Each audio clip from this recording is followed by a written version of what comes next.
اللعين الرجيم بسم الله الرحمن الرحيم حسبنا الله ونعم الوكيل نعم المولى ونعم النصير رب اشرح لي صدري ويسر لي أمري واحلل عقدة من لساني يفقهوا قولي الحمد لله الذي جعلنا من الباقين على الحسين المظلوم الشهيد الذي ناحت وبكت له الأرض والسماء والطيور في الفضاء والوحوش في الصحراء ثم الصلاة والسلام والتحية والإكرام على رسوله الأنام مولانا ومولى الكونين إمام القبلتين جد الحسن والحسين محبوب رب المشرقين والمغربين أبي القاسم محمد اللهم صل على محمد وآل محمد الطاهرين المعصومين المظلومين ولعنة الله على أعدائهم أجمعين من يوم ظلمهم وعداوتهم إلى لقاء يوم الدين أما بعد فقد قال الله الحكيم أعوذ بالله من الشيطان الرجيم وجعلنا أئمة يهدون بأمرنا وأوحينا إليهم فعل الخيرات وإقام الصلاة وإيتاء الزكاة وكانوا لنا عابدين.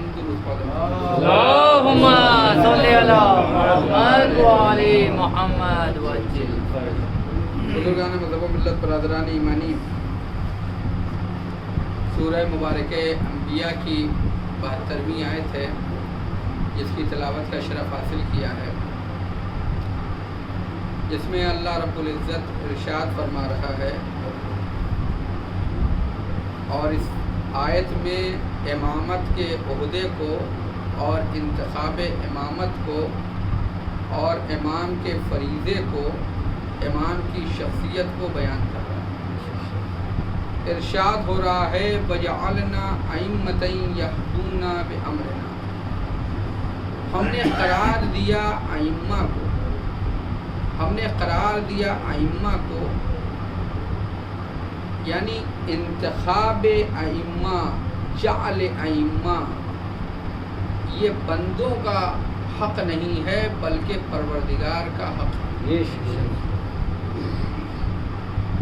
اللہ نے جب بھی ہدایت کی بات آئی، رہبر کے انتخاب کی بات آئی، تو اس میں کسی بندے کو کوئی اختیار نہیں دیا۔ ارشاد فرمایا انی جاعل فی الارض خلیفہ، میں روئے زمین پر خلیفہ بنانے والا ہوں، یعنی جناب آدم کو جو بھیجا تو وہ بھی اللہ کا وہ جو جعل خلافت آدم ہے، جو قرار دیا ہے خلافت آدم کو، تو یہ بندوں کے ہاتھ میں نہیں رکھا، مخلوقات کے ہاتھ میں نہیں رکھا، بلکہ اللہ نے جناب آدم کو خلیفہ بنایا ہے۔ یعنی کوئی اور جس طرح سے اللہ نے زمین و آسمان کو خلق کیا، اللہ نے کائنات کا ذرہ ذرہ اللہ کی وجہ سے، اسی طریقے سے جناب آدم کی خلافت بھی اللہ کی جانب سے ہے۔ اور اللہ ارشاد فرما رہا ہے وَجَعَلْنَا أَئِمَّةً، جس طرح سے وہ جعل آدم ہے خلافت کے لیے، اسی طرح سے جعل امامت ائمہ ہے، یہ بھی اللہ کی جانب سے۔ اللہ کہہ رہا وَجَعَلْنَا، ہم نے قرار دیا ائمہ کو۔ اچھا، ائمہ کو ہم نے قرار دیا ہے تو ائمہ کون ہیں؟ کہ امام، اماموں کو قرار دیا وَجَعَلْنَا أَئِمَّةً، یہ امام کیا کرتے ہیں؟ یہدون بِأَمْرِنَا، اللہ نے صفات بتایا ہے کہ جو امام اللہ کی جانب سے ہوتا ہے، وہ ہدایت جو کرے گا وہ اللہ کی جانب سے ہدایت کرے گا، اللہ کی طرف سے ہدایت کرے گا، اپنی جانب سے ہدایت نہیں کرے گا۔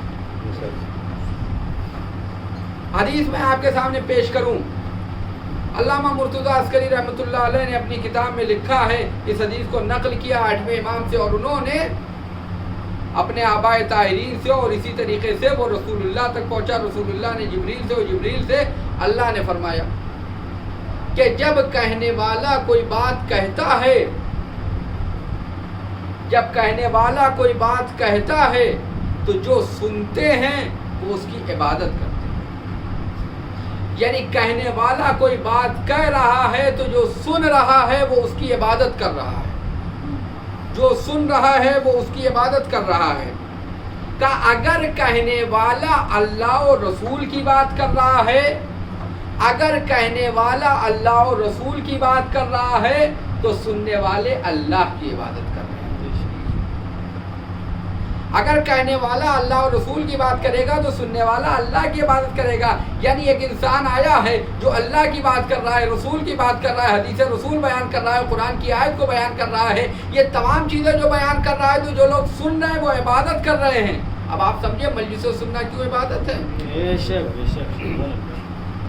کہا کہ اللہ اور رسول کی بات کرے گا، لیکن اللہ کہتا ہے، حدیث قدسی اللہ کہتا ہے، لیکن اگر کہنے والا اللہ اور رسول سے ہٹ کر گفتگو کر رہا ہے تو سننے والے شیطان کی عبادت کر رہے ہیں۔ علامہ مرتضی عسکری نے اس حدیث کو نقل کرنے کے بعد فرماتے ہیں کہ شیعوں کا طر امتیاز یہ ہے کہ ان کے 12 اماموں میں سے کسی بھی امام نے یہ نہیں کہا کہ اللہ نے یہ کہا، رسول نے یہ کہا، ہم یہ کہتے ہیں، بلکہ جو اللہ نے کہا ہے وہی ہم کہیں گے، جو رسول نے کہا ہے وہی ہم کہیں گے، جو رسول اللہ نے جائز کیا ہے وہی ہم جائز کریں گے، جو رسول اللہ نے حرام کیا ہے وہی ہم حرام کریں گے۔ نہ حلال محمدی کو ہم حرام کریں گے، نہ حرام محمدی کو ہم حلال کریں گے۔ مولائے کائنات نے بھی یہی کیا، اور کربلا میں امام حسین علیہ السلام نے بھی یہی فرمایا کہ یہ بتاؤ کیا میں نے حلال محمدی کو حرام کیا یا حرام محمدی کو حلال کیا؟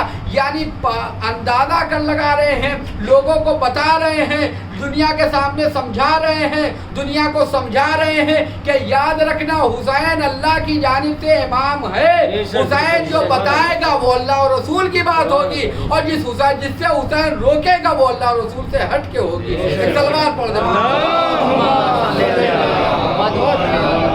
لبیک یا حسین، لبیک یا حسین، لبیک یا حسین، نعرہ حیدری، آواز بلند نعرہ صلوات۔ یہ امام وجعلنا ائمۃ یہدون بامرنا، یہ امام ہیں جو ہدایت کریں گے تو ہمارے امر سے ہدایت کریں گے، وہ وہی ہدایت کریں گے جو اللہ کہے گا، اللہ سے ہٹ کر یہ ہدایت نہیں کریں گے۔ دیکھیں جہاں بھی انسان اللہ سے ہٹا وہیں اس کو وقتی آرام تو مل سکتا ہے، لیکن اس کے بعد اس کو پریشانیوں کا سامنا کرنا پڑتا ہے۔ مثلاً آپ ایک چیز میں آپ کی خدمت میں عرض کروں، بہرحال جو لوگ میڈیکل کی اس شعبے سے واقف ہیں وہ اس بات کی تصدیق کریں گے کہ مثلاً آپ اے سی میں رہیے، گرمی کا زمانہ ہے، باہر کا موسم گرم ہے، آپ مستقل اے سی میں رہیے، گھر سے باہر نکلیے پھر اے سی گاڑی میں چلے جائیے، تھوڑے دن تو آرام ملتا ہے، اس کے بعد جو ہے بدن کمزور ہو جاتا ہے، بیماریاں لگ جاتی ہیں۔ اللہ نے جو موسم رکھا ہے، جو جیسے بنایا اگر انسان ویسے چلتا ہے تو وہ سکون میں رہتا ہے، لیکن جہاں اللہ سے ہٹ کے کوئی بات کرتا ہے وہیں پر اس کو پریشانیاں ہونے لگتی ہیں، وقتی آرام ملتا ہے، وقتی آرام ملتا ہے، اور یہی وقتی آرام وسوسہ شیطانی ہے، یہی وقتی آرام وسوسہ شیطانی ہے۔ عزیزان گرامی ملاحظہ فرمائیے گا، چھٹے امام امام جعفر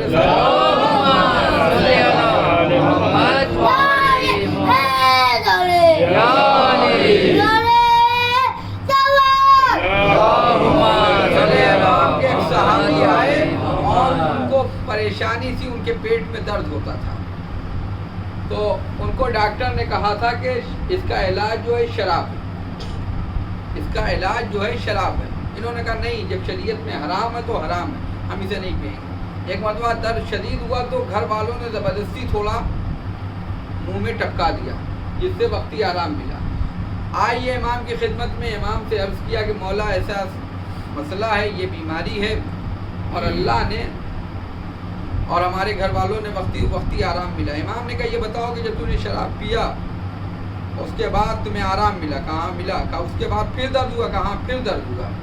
کہا یہ جو وقتی آرام ہے یہ وسوسہ شیطانی ہے، اللہ نے کسی بھی حرام میں شفا نہیں رکھی ہے، اللہ نے کسی بھی حرام میں فائدہ نہیں رکھا ہے. جو بھی چیز حرام ہوتی ہے اللہ نے اس میں کبھی فائدہ نہیں رکھا، چاہے وہ حرام شے ہو چاہے وہ حرام شخص ہو.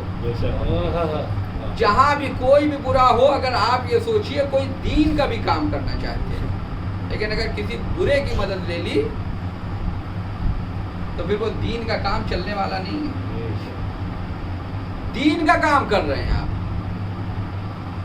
یعنی عین دین کا کام کرنے کا. کوئی مسجد بھی بنوانا چاہے اور وہ حرام سے بنوائے یا کسی غلط آدمی کے ذریعے سے بنوائے گا تو اسے وہ کامیابی نہیں ملے گی. وقتی طور پہ تو بن جائے گی لیکن وہ کامیابی نہیں ملے گی.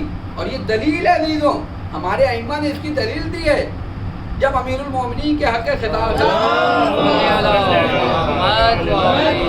خلافت کو غصب کیا گیا، کچھ لوگ آئے، تاریخ میں ہے یزید کا دادا آیا، اس نے کہا کہ اے علی اگر کہو تو ہم مدینے کو گھوڑ سواروں اور پیادوں سے بھر دوں تاکہ میں تمہیں تمہارا حق دلا دوں.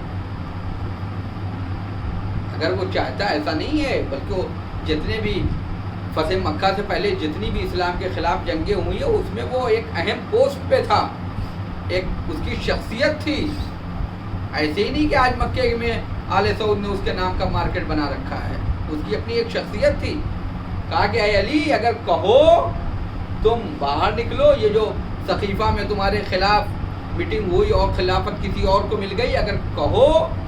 امیر المومنین کا حق تھا خلافت، امیر المومنین کا حق تھا خلافت. لیکن امیر المومنین اس خلافت کے حق کے لیے بھی جب ایک آدمی آیا اور اس طرح سے کہنے لگا، امیر المومنین نے یہ نہیں کہا کہ ہاں تم ساتھ دو یا نہ دو، کہا تمہارا اسلام سے کیا لینا دینا، تمہارا اسلام سے کیا لینا دینا. یعنی امیر المومنین جو حق ہے خلافت وہ بھی لینا چاہتے ہیں تو غلط آدمی کا ساتھ نہیں لینا چاہتے، غلط آدمی کا ساتھ نہیں لینا چاہتے.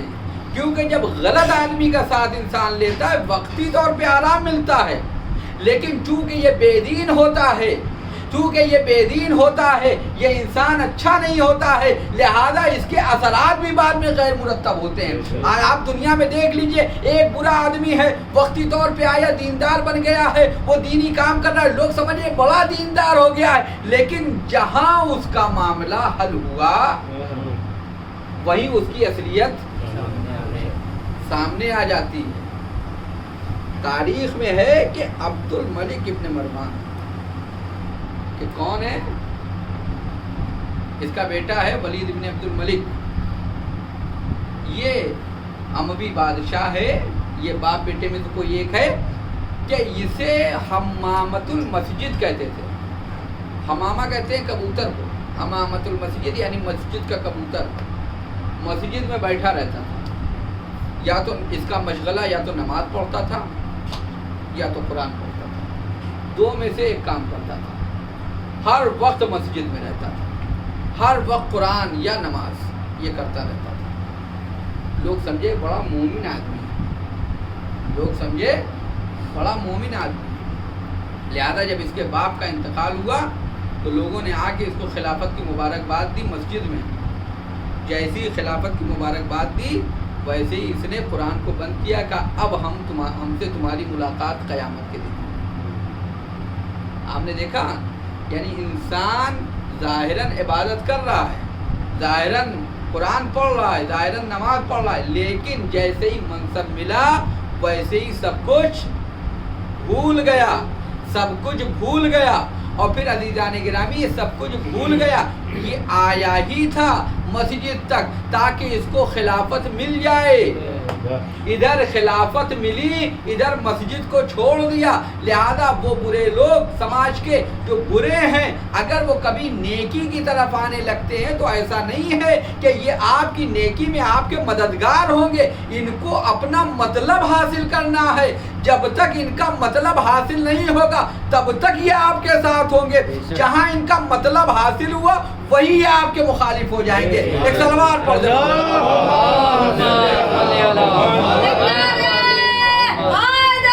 یا علی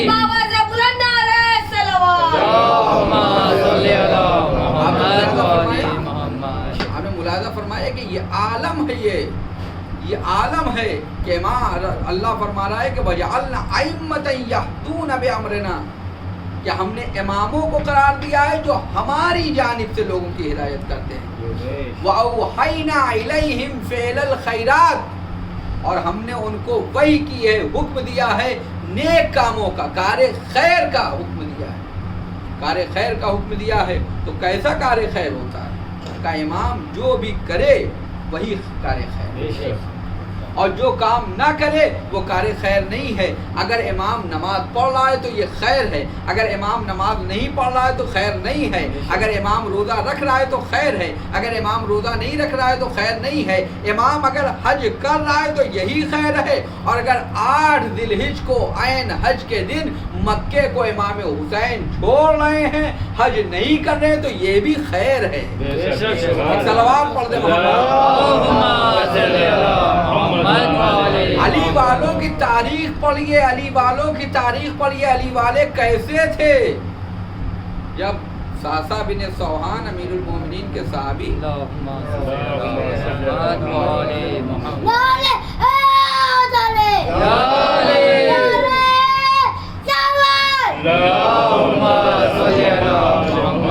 ساسا بن سوہان، ان کو امیر المومنین نے بھیجا، کہا ساسا جاؤ جنگ نہروان کے وقت جو لوگ خارجی ہو گئے تھے ان کو کہا جاؤ ان کو سمجھاؤ، ان کو سمجھایا، گئے ان کے سامنے ساری بات کی ہے۔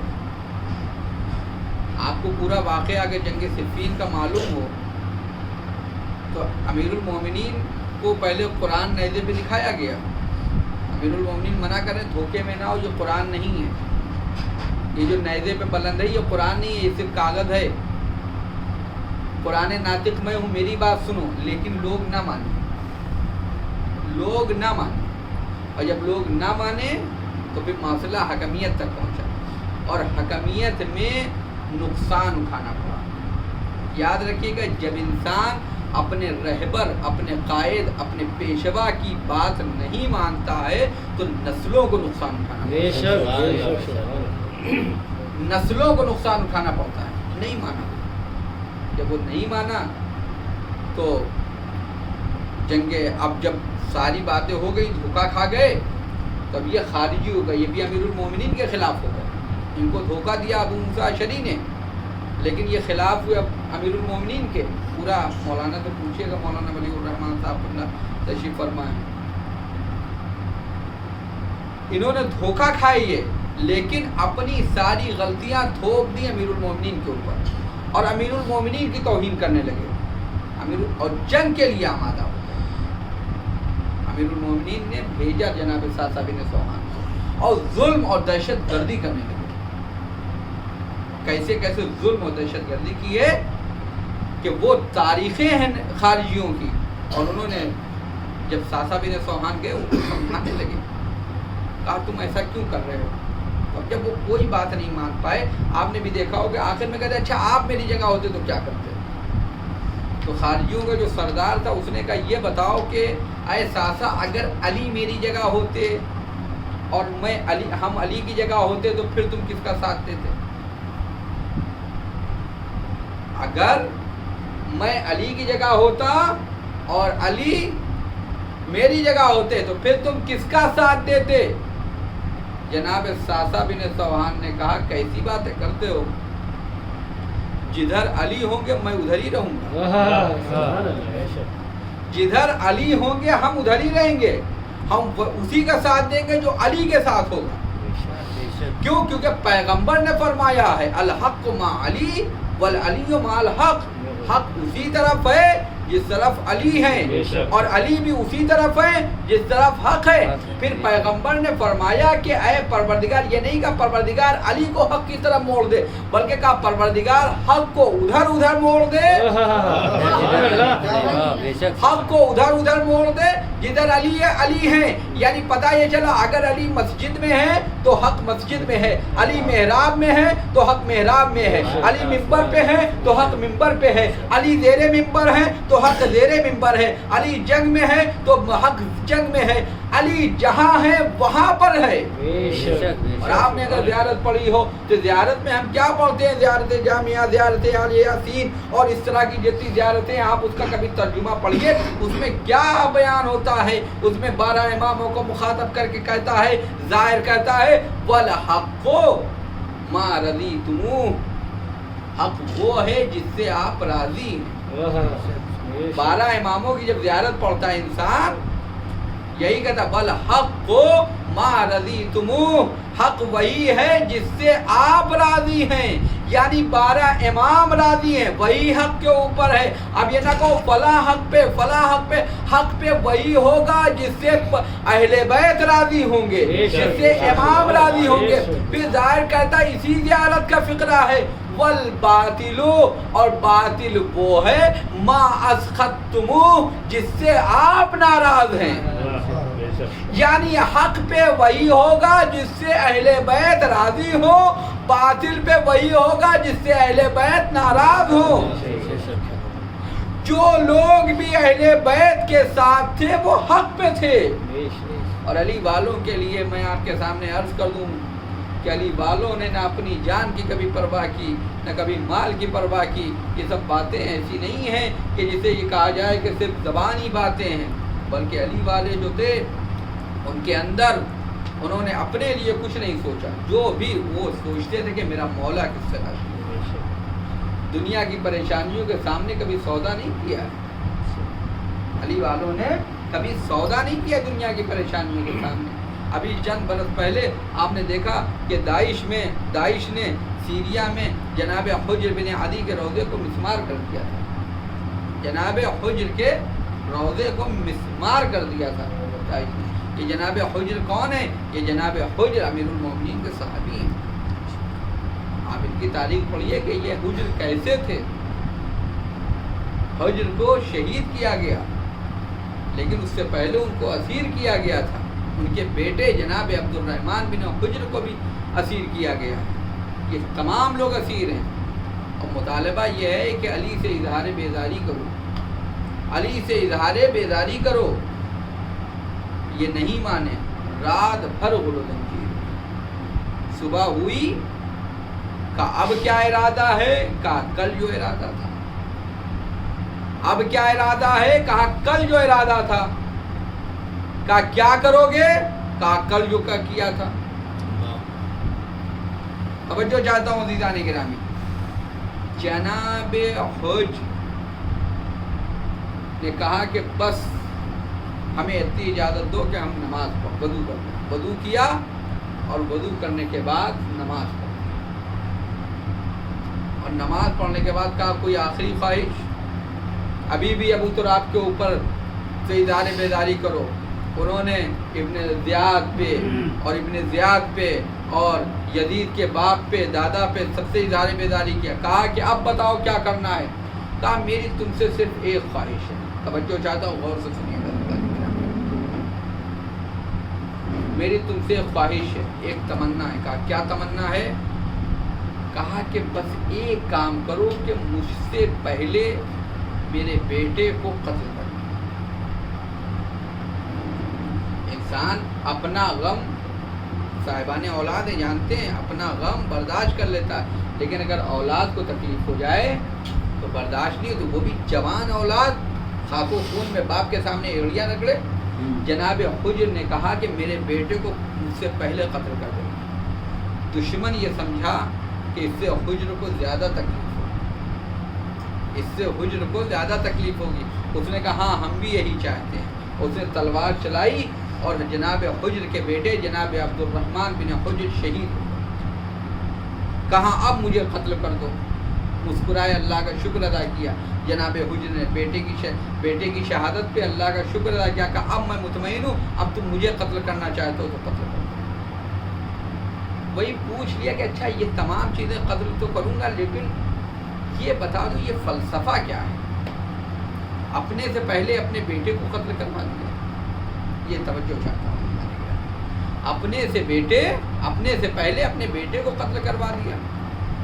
جناب حجر نے کہا سنو، میں نے امیر المومنین کو دیکھا ہے، میں ان کے ساتھ سفر میں رہا، حضر میں رہا، مسجد میں رہا، محراب میں رہا، رزم میں رہا، بزم میں رہا، سفر ہر جگہ رہا، میں نے علی سے علی کی محبت سیکھی۔ لہذا اگر میرے جسم کے ٹکڑے ٹکڑے بھی کر دیا جائے، ریزہ ریزہ بھی کر دیا جائے، تب بھی میری محبت کم نہیں ہونے والی۔ لیکن میرے بیٹے نے علی کی محبت مجھ سے لی ہے، لہذا مجھے خوف تھا کہیں میرا بیٹا مجھے خاک و خون میں اڑیا رگڑتے ہوئے دیکھے۔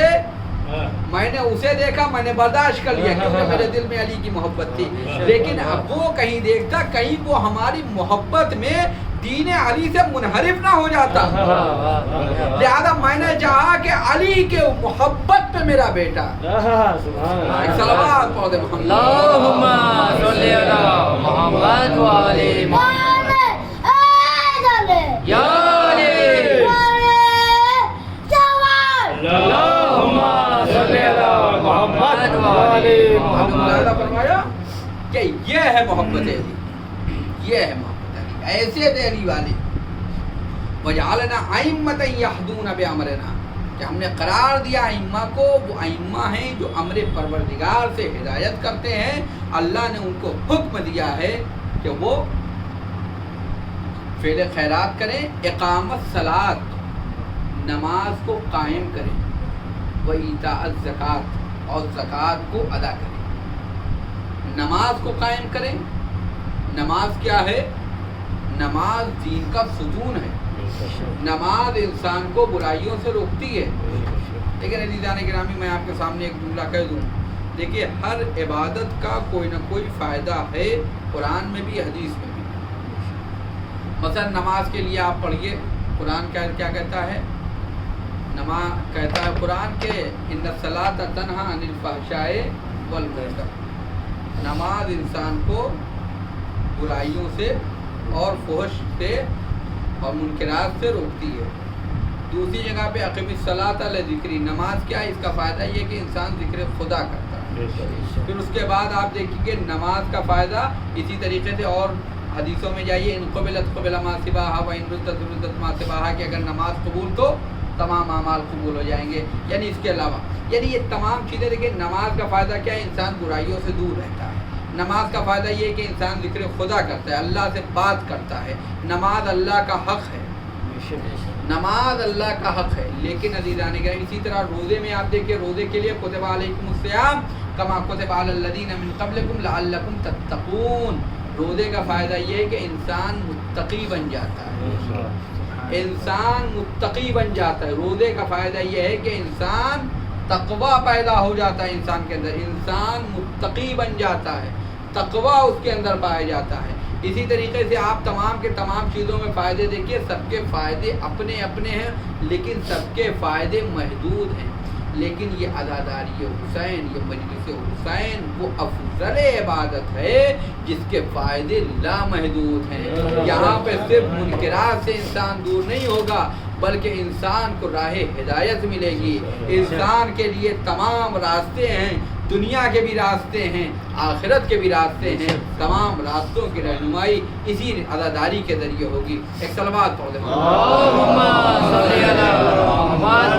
یہ باتیں بہت ہیں، میں آپ کے سامنے چند باتیں اور دو تین باتوں کی جانب اشارہ کروں اور آپ کی زحمت کو تمام کروں کہ نماز کے اس کے بعد نماز کو قائم کرتے ہیں اور زکوٰۃ ادا کرتے ہیں، زکوٰۃ ادا کرتے ہیں، یعنی نماز قائم کرتے ہیں اور زکوٰۃ ادا کرتے ہیں۔ نماز اللہ کا حق ہے، زکوٰۃ بندوں کا حق ہے۔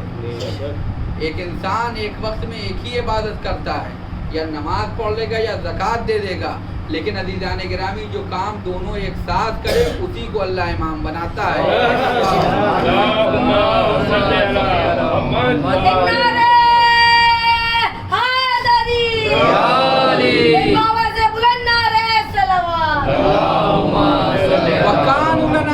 اور یہ امام جو ہیں وہ ہمارے مخلص بندے ہیں، یہ ہمارے بندے ہیں، عبد صالح ہیں۔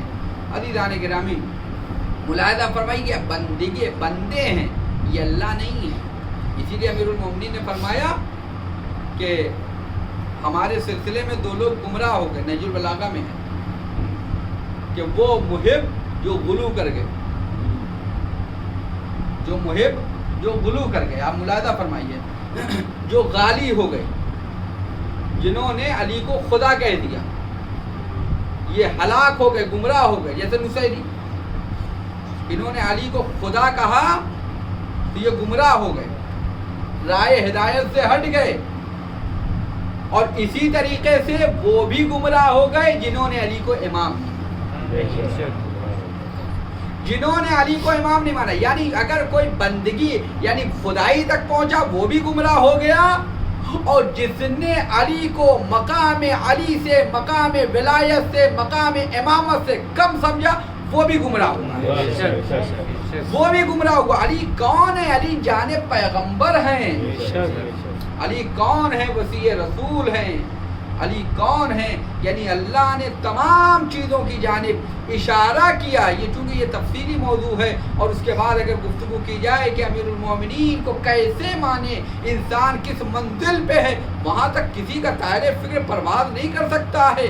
ہم صرف ان نقوش کو دیکھیں جو ان کے مخلص چاہنے والے تھے، مخلص چاہنے والے تھے. مخلص چاہنے والوں کے صرف نقوش دیکھے وہ کیسے تھے. علی کو سمجھنا ہے، علی کو کیا کوئی سمجھے گا، پنجتن کو کوئی کیا سمجھے گا. رتبہائے خاص جتنے تھے پیمبر لے گئے، اور علی و فاطمہ شبیر و شبر لے گئے.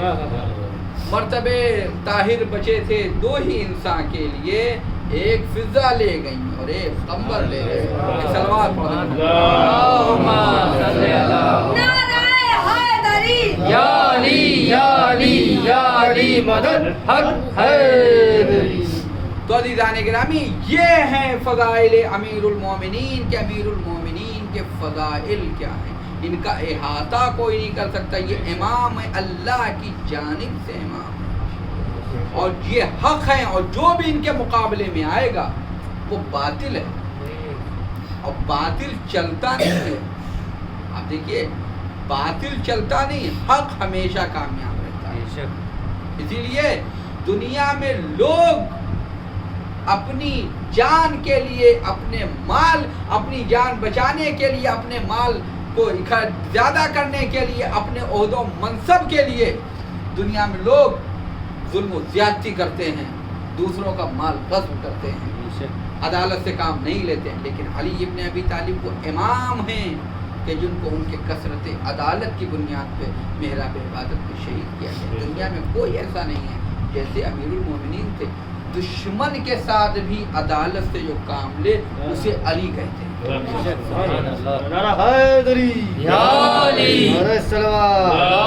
آپ دیکھیے سماج میں ایسا مرتبہ، ایسا مقام کچھ نہیں حاصل ہو سکتا ہے. اگر ہم دیکھیے ہوتا کیا ہے کہ کوئی اکثر آپ دیکھتے ہوں گے کہ ہم کوئی کام کر رہے ہیں نیک، لیکن پھر بھی ہمیں کامیابی نہیں ملتی ہو. وجہ میں نے ابتدائی کلام میں بتایا تھا، کیونکہ انسان جب ہلکی سی بھی اللہ سے ہٹ کے کوئی چیز ہو جاتی ہے، للہیت جہاں ختم ہوئی وہیں کامیابی ختم ہو گئی. اگر کوئی کام اللہ کے لیے ہوتا ہے تو اس میں کامیابی ہوتی ہے. جہاں دولت، شہرت، مرتبہ اور یہ تمام کے تمام چیزیں ہوئی کہ لوگ کیا کہیں گے اور لوگ کیا کریں گے، جہاں لوگوں کے چکر میں پڑا وہیں وہ ختم ہو گیا. لیکن اگر کوئی کام انسان اللہ کے لیے کرتا ہے تو وہ کام ہمیشہ باقی رہتا ہے. بڑی سی بڑی حتیٰ کہ میں آپ کے سامنے عرض کروں، اگر کوئی انسان، جو میں نے آپ کے سامنے کہا، اگر کوئی دین کا بھی کام کرے اور باطل کی مدد سے کرے تو کامیابی نہیں ملے گی، اسے کامیابی نہیں ملے گی. آپ دیکھیے کہ کتنے کام ہوتے ہیں دنیا میں، دیکھیے کتنے کام ہوتے ہیں، سب مل کے ایک برے کو برا کہتے ہیں لیکن پھر بھی کامیابی نہیں ہوتی. کیوں؟ کیونکہ ہم اللہ کے لیے تھوڑی کر رہے ہیں، ہم تو اپنی دشمنی نکال رہے ہیں. ہم اپنی دشمنی نکال رہے ہیں. ہم نے کسی کو کہا کہ یہ فلاں صاحب نے یہ کام غلط کیا ہے، اگر اپنا ہے تو اسے دبا کے کہا ہے، غیر ہے تو اسے اچھال دیا ہے. پھر اگر انسان نے فتنہ پروری کرنے لگا تو وہ کامیابی نہیں ہوئی. اہل بیت کی سیرت یہ رہی ہے کہ جو بھی کام کیا ہے اللہ کے لیے کام کیا ہے.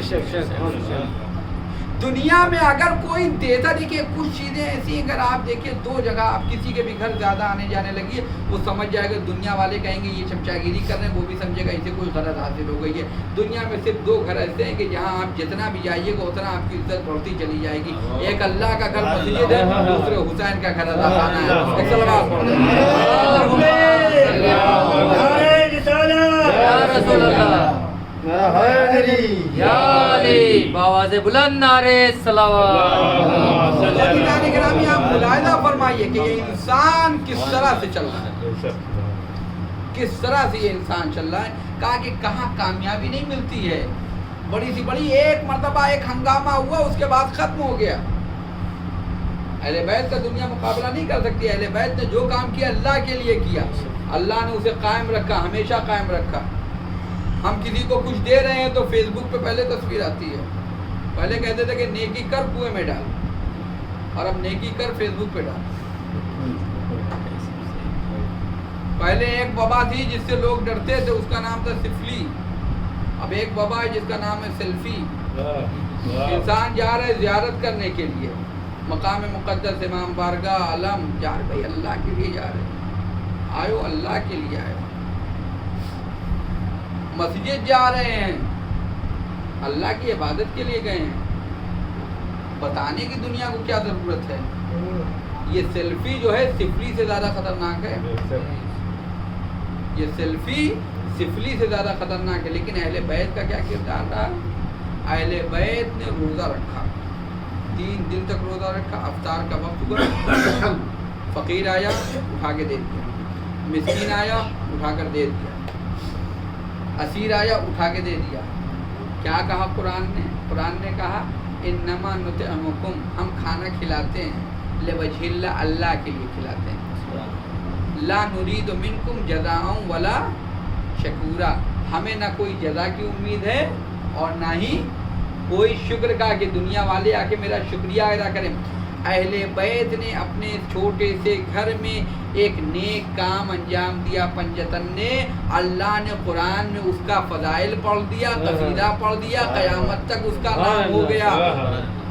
یعنی جب انسان کی نیت پاک ہوتی ہے تو اللہ اس میں برکت عطا کرتا ہے۔ اور اب آپ یہ نہ کہیے گا کہ وہ معصوم تھے لہذا ان سے ایسا ہو گیا، وہ معصوم تھے، ہمیں کوئی ان کی عصمت کبریٰ میں کوئی شک نہیں ہے۔ ہمارا عقیدہ ہے جو انہیں معصوم نہ مانے تو ہم اسے انسان نہ مانے۔ لیکن عزیزان گرامی یاد رکھیے گا اس میں جناب فضہ بھی تو تھی۔ یعنی اعمال کی منزل میں اگر انسان اہل بیت جیسا اعمال کرتا ہے تو پھر اس کو بھی وہی شرف مل جاتا ہے جو اہل بیت کے ساتھ ہوتا ہے۔ کیوں؟ کیونکہ قطرہ قطرہ رہتا ہے، اس کی کوئی حیثیت نہیں رہتی ہے۔ لیکن جب سمندر سے مل گیا تو سمندر ہو جاتا ہے۔ سلام پڑھ دے اللہم صلی اللہ محمد کی ملکہ زہرا ہے، زہرا کے شوہر علی علی، زہرا کے شوہر علی علی، تو قبر کے باہر جو کر لے تیری قبر کے اندر، علی علی، تیری قبر کے اندر، علی علی، داماد پیمبر، علی علی، زہرا کے شوہر، علی علی، حسنین کے بابا، علی علی، حسنین کے بابا، علی علی، کعبے میں ولادت، علی علی، مسجد میں شہادت، علی علی، عباس کا نعرہ، علی علی، زینب کا لہجہ، علی علی، ہم سب کا مولا، علی علی، ہم سب کا مولا، علی علی، نعرہ حیدریہ، یا علی، محمد والے محمد صلوات، اللہم صلی اللہ محمد وعلی محمد۔ تو یہ منزل یہ ہوتی ہے کہ انسان جو اللہ کے لیے کام کرتا ہے، اہل بیت نے عملی نمونہ پیش کیا ہے۔ کیا کام ہے؟ کہ اللہ کے لیے کام۔ اہل بیت کا کوئی کام، اہل بیت نے ایسا نہیں کہ میں یہ، ہر جگہ اللہ رہا، اللہ رہا۔ دشمن بھی جانتا ہے کتنے واقعات، کیونکہ وقت زیادہ ہو گیا ہے لہذا انشاءاللہ جہاں تک پہنچ گئی بات وہاں تک پہنچ گئی۔ لیکن آپ دیکھیے اہل بیت نے اسی حق کے لیے، جن لوگوں نے امام حسین کا کربلا میں ساتھ دیا ہے وہ لوگ کس منزل پہ پہنچے، لیکن جو لوگ دنیا کے اسیر ہو گئے وہ خوار و ذلیل ہو گئے، کسی کو کوئی مقام و مرتبہ نہیں ملا ہے۔ قاتلان حسین مایوس ہوئے ہیں زندگی سے اپنی. اگر آپ قاتلان حسین کی تاریخ پڑھیے تو کوفے میں اعلان ہوا جو بھی قتل حسین کے لیے جائے گا اسے انعام و اکرام سے نوازا جائے گا. ایک ملوم کہتا ہے کہ میں نے سوچا کہ میں جاؤں گا قتل حسین کے لیے انعام و اکرام ملے گا. 10 درہم اس نے قرضہ لیا, 10 دینار, اور اس کے بعد جا کے اس سے گھوڑا خریدا اور تلوار خریدی تاکہ وہ جا کر جنگ کرے گا. کہتا ہے کہ 10 درہم قرضہ لے کر میں گیا وہاں تک, 10 دینار قرضہ لے کے وہاں میں گیا کربلا, لعنت ملی, جہنم کنفرم ہو گئی, سب کچھ ہو گیا. اب جو میں آیا ہوں یہاں پر تو مجھے جو انعام ملا تو صرف 6 دینار ملا. دنیا بھی گئی, آخرت تو گئی, دنیا بھی چلی گئی, دنیا کا بھی فائدہ نہیں گیا. جو بھی اہل بیت کے خلاف. جب یہ امام حسین کا سر لے کے جب ابن زیاد کے دربار میں پہنچ جا رہا تھا تو اس نے کہا میری جھولیوں کو بھر دو. یہ شعر پڑھتا ہوا جا رہا تھا یہ ملعون پھولی. کہا میری جھولی کو ہیرے جواہرات سے بھر دو, سونے چاندی سے بھر دو. میں نے اس کو قتل کیا, اس کا سر لایا ہوں جو ماں باپ کے حوالے سے سب سے بہتر ہے, جس کے ماں باپ دنیا کے سب سے افضل ماں باپ ہیں, یعنی امام حسین کے والدین جناب سیدہ امیر المومنین. ایک مرتبہ ابن زیاد کہتا ہے ملعون جب وہ مانتا ہے کہ وہ اتنے افضل ہیں تو پھر تو نے انہیں قتل کیوں کیا؟ گیا تھا انعام لینے کے لیے اور اس کے بعد اسے ملا کچھ بھی. اس نے کہا خسرت دنیا والا, جو بھی اہل بیت کے راستے سے ہٹا, جو بھی ان کے مقابلے میں آیا اس کا دنیا میں بھی نقصان ہوتا ہے. ہاں یہ ایام اہل بیت کی عزاداری کے لیے.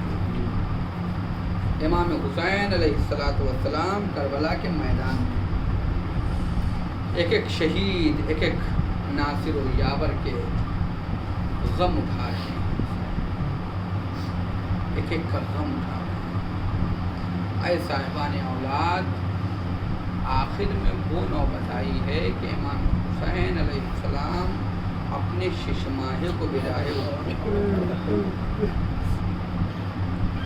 راہ خدا میں قربان کرنے کے لیے آمادہ ہو. ایک عالم نے عالم خواب میں کربلا مولا میں دیکھا کہ مولا حسین دری کے باہر اور آپ کا پورا جسم زخموں سے چور. کہا میں صبح اٹھا, میں نے لوگوں کو بتایا, مجلس کی اور بہت گریا ہوا, بہت مسائب ہوا, بہت گریا ہوا. دوسرے دن خواب میں دیکھا تو مولا تھے کہ آپ کا جسم ٹھیک ہو گیا تھا. مولا آپ کا جسم صحیح ہو گیا تھا, آپ کا صحیح ہو گیا.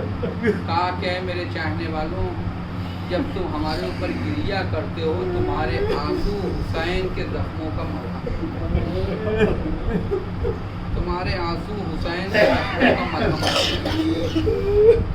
مولا یہ سینے کا زخم آپ کا صحیح نہیں ہوا. کہا نہیں یہ زخم صحیح نہیں ہوا. کیوں؟ کہ یہ اولاد کا زخم, یہ اولاد کا زخم, اولاد کا زخم. حبیبو دیکھیں دنیا میں سب سے زیادہ مثلا دنیا کا قانون ہے, انسان کوئی بڑا ہے اس کو قتل کرے تو ہوتی ہے کہ ہو سکتا اس نے مخالفت کی ہو, لیکن ایک شیر خار بچہ جو نہ کسی کو نقصان پہنچا سکتا ہے اور نہ اپنے کو کسی نقصان سے بچا سکتا ہے, کسی کو نقصان سے بچا سکتا ہے. اور پھر آپ سوچیے عزیزوں کہ اگر انسان اولاد کا معاملہ ہوتا ہے, کہ اگر ہے صاحبان اولاد, سوچیے کہ انسان کتنا بڑا بدن ہوتا ہے 6 ماہ کے بچے کا, کتنا پانی پی لے گا 6 ماہ کا بچہ. دریا بہتا رہا لیکن حسین کا ششماہا پیاسا رہا, حسین کا ششماہا پیاسا رہا. کتنا آپ سوچئے, روایت ہے فَصُبِحَ الصَّبِيُّ مِنَ الْحُزْنِ إِلَى الْعُذْرِ, بچہ ایک کان سے دوسرے کان تک ذبح ہو گیا. آپ نے سوچتا تھا کہ یہ تیر لگا ہے, ذبح تو انسان تلوار سے ہوتا ہے, لیکن عزیزوں تیر جتنا بھی ہو ننھے تک گلا ہی کتنا ہوتا ہے. اس تیر نے ذبح کر دیا بچے کو. ہاں عزیزوں, امام حسین علیہ السلام بچے کو میدان میں لے کر آئے ہیں اور فرماتے غیرت دار حسین, ساقی کوثر کا بیٹا حسین, کہتا ہے ان لم ترحمونی فرحموہ ھذا الطفل، اے فوجی اشقیا اگر تم مجھ پہ رحم نہیں کر سکتے تو اس بچے پہ رحم کھاؤ، اس کی ماں کا دودھ خشک ہو گیا ہے۔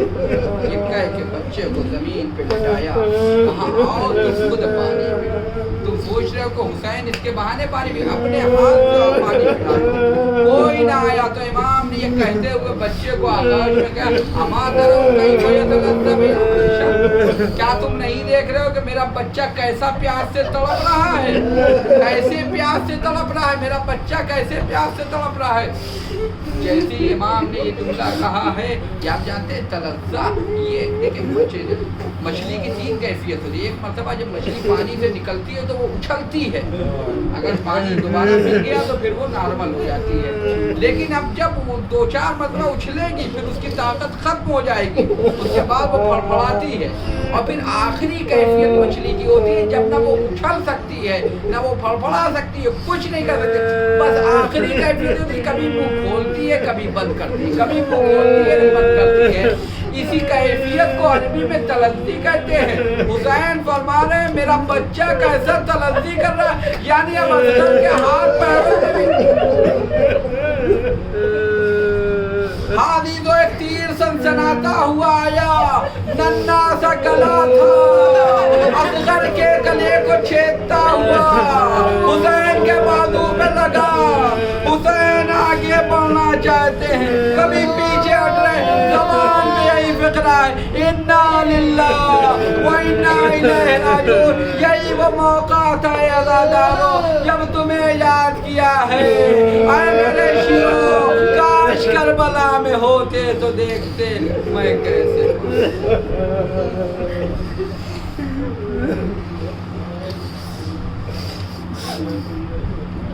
الا لعنۃ اللہ علی القوم الظالمین سيعلم الذین ظلموا أي منقلب ينقلبون انا للہ و انا